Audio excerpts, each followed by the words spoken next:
ألم تر إلى الذين خرجوا من ديارهم وهم ألوف حذر الموت فقال لهم الله موتوا ثم أحياهم إن الله لذو فضل على الناس ولكن أكثر الناس لا يشكرون وقاتلوا في سبيل الله واعلموا أن الله سميع عليم من ذا الذي يقرض الله قرضا حسنا فيضاعفه له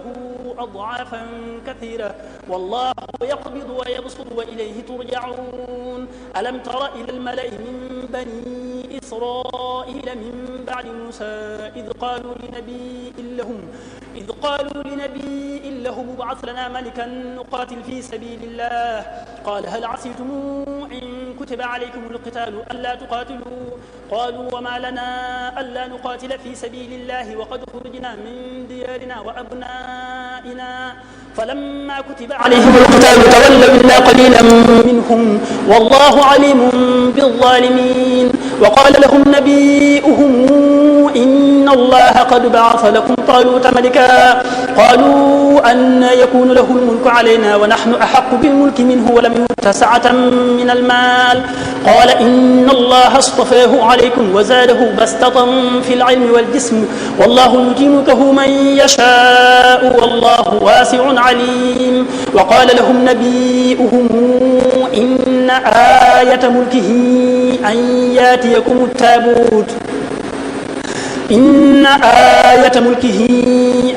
يأتيكم التابوت فيه سكينة من ربكم وبقية مما ترك آل موسى وآل هارون تحمله الملائكة إن في ذلك لآية لكم إن كنتم مؤمنين فلما فصل طالوت بالجنود قال إن الله مبتليكم بنهر فمن شرب منه فليس مني ومن لم يطعمه فإنه مني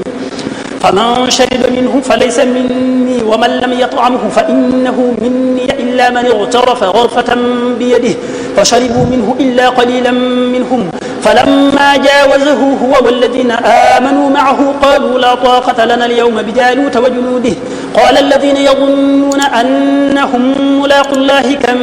من فئة قليلة غلبت فئة كثيرة بإذن الله والله مع الصابرين ولما برزوا لجالوت وجنوده قالوا ربنا أفرغ علينا صبرا وثبت أقدامنا وانصرنا على القوم الكافرين فهزموهم بإذن الله وقتل داود جالوت وآتاه الله الملك والحكمة وعلمه مما يشاء ولولا دفاع الله الناس بعضهم ببعض لفسدت الأرض ولكن الله ذو فضل على العالمين تلك آيات الله نتلوها عليك بالحق وإنك لمن المرسلين